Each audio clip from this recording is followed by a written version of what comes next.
in control. And it's working. Neither's Andrew, neither's Eddie. You'll find out who out of the 3 or 4 of us is shortly. Sorry. Can you all hear me? Yes. That's a shame. Thank you all for coming today and joining the celebration of Nina and Andrew's wedding. The weather is superb. There's a set of hired trolleys in the back of my car which has not been taken out of the boot yet. So anybody planning a wedding in the future, hire some wedding brollies because the weather will be perfect. Before I move on, I'd like to extend Elizabeth and I's thanks to Alan and Joe for sharing the costs of today, which, having 3 daughters, is greatly appreciated. Because believe me, I'll be skinned by the time we've gone through this one. When Nina and Andrew surprised us, ho ho, we got engaged. I did some research into what the father of the bride does. I was kind of presented with this daunting list of tasks, but rapidly discovered that everybody else really gets on with it and organises it. So it's pretty painless. Sorry, body language. It was rather painless. More recently, and even more worryingly, this organisation extended to wanting to vet my speech. I argued at length that, this was going to really remove the freshness of what I was going to say. So I finished at about 11:45 this morning. I.e. lunchtime-ish. So that might show. It'll be fresh if not rehearsed. Part of this presentation that vetting the girls wanted to do was they gave me a long list of things I hadn't to say or cover. Let's hear it. This, which I will share with you later in the bar if anybody wants. And really I was left wondering what the heck I had left to say. So I did some simple research. I looked at the various websites, as did Eddie, apparently, because he knows which ones are top of the list, and so do I. There was some really good advice and quotes on there, but really on closer examination, I thought they were a bit too close to home to use. There are members here who might resonate with this one, which was, for the happy couple, laugh and the world laughs with you, snore and you sleep alone. Pete, does that resonate anywhere? So there's a whole list of these things that really was a bit on the dangerous side to mention, so I kind of got stuck again. So I took advice from a close friend, Phil Bland. Phil's daughter and son-in-law are here, so he suggested we'll get a book, so I got a book, and I thought, do I really want to do this? Because if I remember rightly, your dad's speech was, 23 minutes long? Yeah.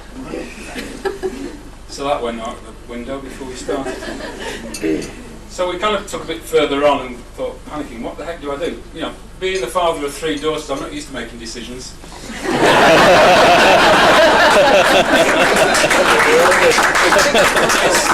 It's a pretty stress-free existence. Expensive, but stress-free. So I was really struggling with what the heck I was going to say. So after much deliberation and panic, decided to fall back on warehouse and skills. Part of my job is kind of defining products and things that we sell and making them idiot-proof for salesmen to go and sell. So this goes through I've kind of allied the wedding today to the sales process. Follow me, it'll get there in the end.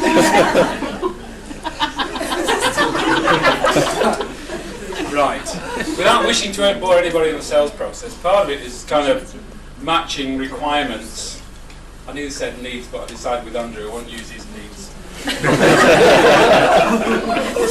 what Nina would have to offer and vice versa.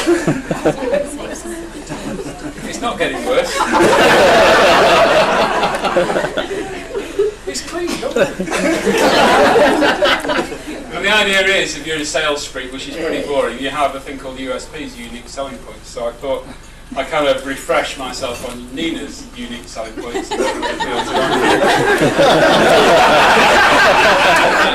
Revenge is sweet, as it says.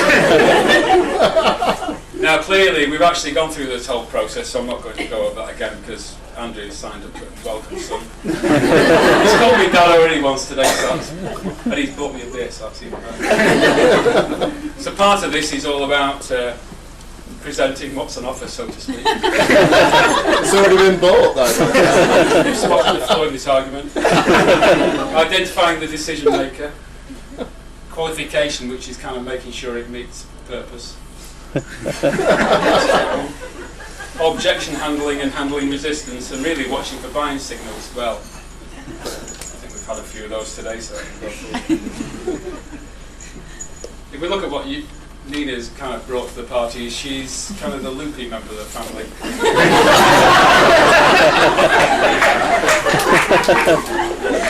She gets it all from my wife's side of the family. And as Andrew's probably discovered, there's many of these attributes. You know, she's always cheerful and positive, caring and loving. Sparkly eyes, and it's not the glass one that does it. Unequal skills at persuasion and charming birds out of trees. Again, takes over from my mother's side. Her mother's side. I'm just checking you listening. Multi-talented.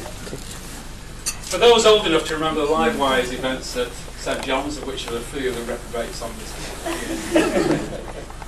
I think it's now safe to reveal that Nina had a hidden personality, really.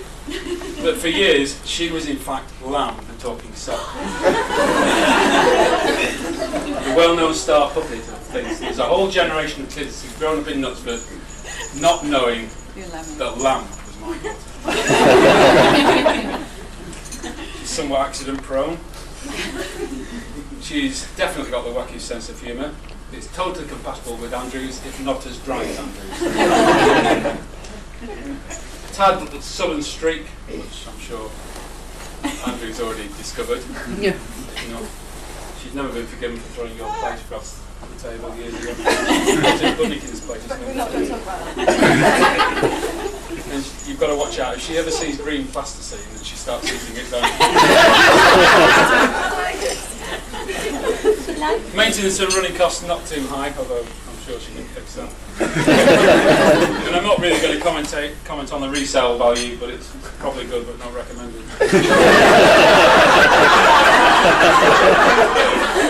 It's not very often I get the chance to get a few things back in. But for those boring people who are involved in sale, the last step in any sales process is the close, which is really where the real commitment comes in.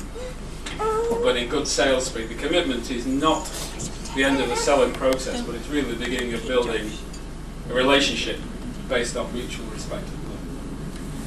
I have every confidence in their future, life together, and wish them every success and happiness. So if you'd all charge your glasses, I'd now like to propose a toast to the bride and groom. Nina and Andrew.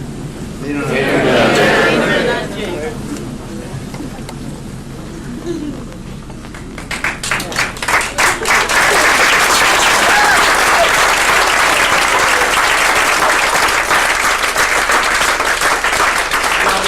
It's so good, we have an unexpected speaker.